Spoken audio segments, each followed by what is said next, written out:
జగమంతా రామమయం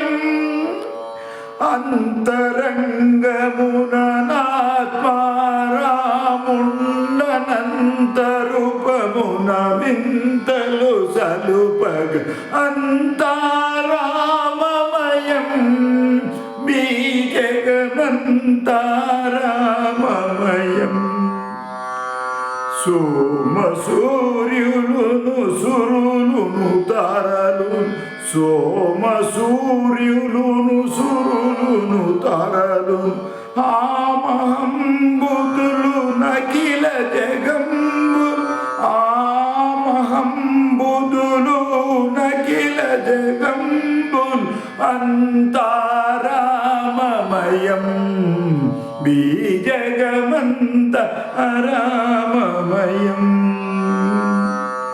అండాండంబులు పిండాండంబులు అండాండంబులు పిండాండంబు బ్రహ్మాండంబులు బ్రహ్మలు మొదలుగా ఒక బ్రహ్మ కాదు బ్రహ్మాండంబులు బ్రహ్మలు మొదలుగా అంతారామమయం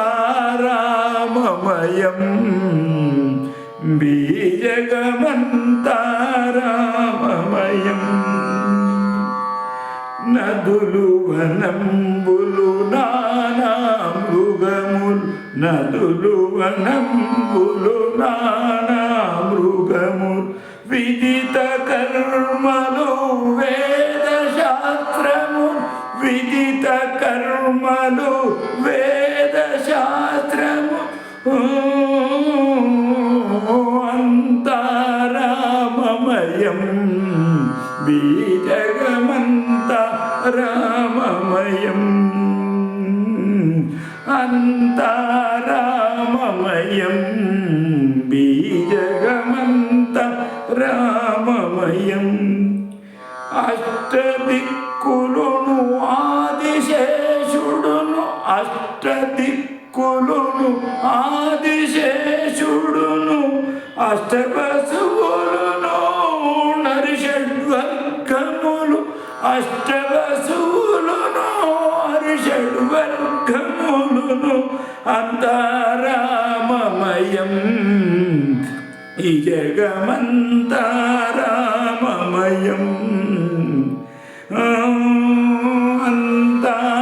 అంతారామమయం బీజగమంతారామమయం ధీరుడు భద్రాచల రామదాసుని ధీరుడు భద్రాచల రామదాసుని కోరికలు సగడి తారక నామం కోరికలు సగడి తారక నామం అంతారామమయం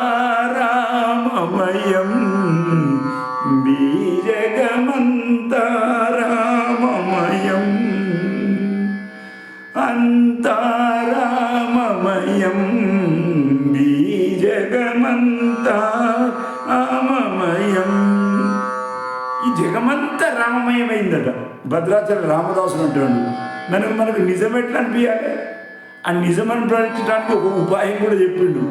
ఎక్కువ తారక నామాన్ని వాడాలి. తారక నామము ఏది?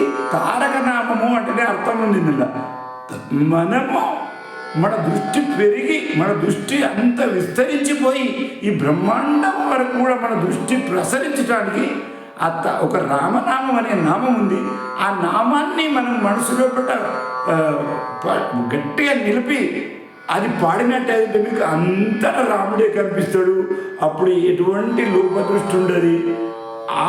ఆ యొక్క తపశక్తితోటి మనకి ఏమైంది అంటే దొడ్డుగా చెప్పాలంటే సుఖప్రాప్తి అవుతుంది. ఇంకా మనం కొడుకునేది ఎక్కువ సుఖప్రాప్తి కదా. మొదలు సుఖప్రాప్తి తప్పకుండా అవుతుంది. సర్వసుఖాచే ఆగరు బాబా రుక్మాదేవి వారు ఈ విధంగా ఎన్నో ఉన్నాయి. సుఖప్రాప్తిచే ఉపాయ ధరవే సంతాచే పాయి. ఈ విధంగా మీరు ఈ తారకనామం వాడితే మాత్రం సుఖమయమవుతుంది, జీవితము ఆనందమయమవుతుంది, ఆరోగ్యమయమవుతుంది, తర్వాత తరించిపోతుంది, ఎటువంటి కష్టాలు జరిగాయి. ఇందు గురించే ఈ విధంగా మనం ఒకటి ఈ భక్త రామదాస్ది ఒక చిన్న ప్రయత్నము మీరు చేస్తే మీకే తెలుస్తుంది. నేను చెప్పేది ఒక్కటే మాట అందరికీ, మీరు నామ జపం చేయండి, తరించిపోతారు. అందు గురించి ఇది చెప్పడం, ఇంతకంటే ఎక్కువ నా ఉద్దేశం ఏమి లేదు. హరి ఓం తత్సత్. జై జై రామకృష్ణ హరి.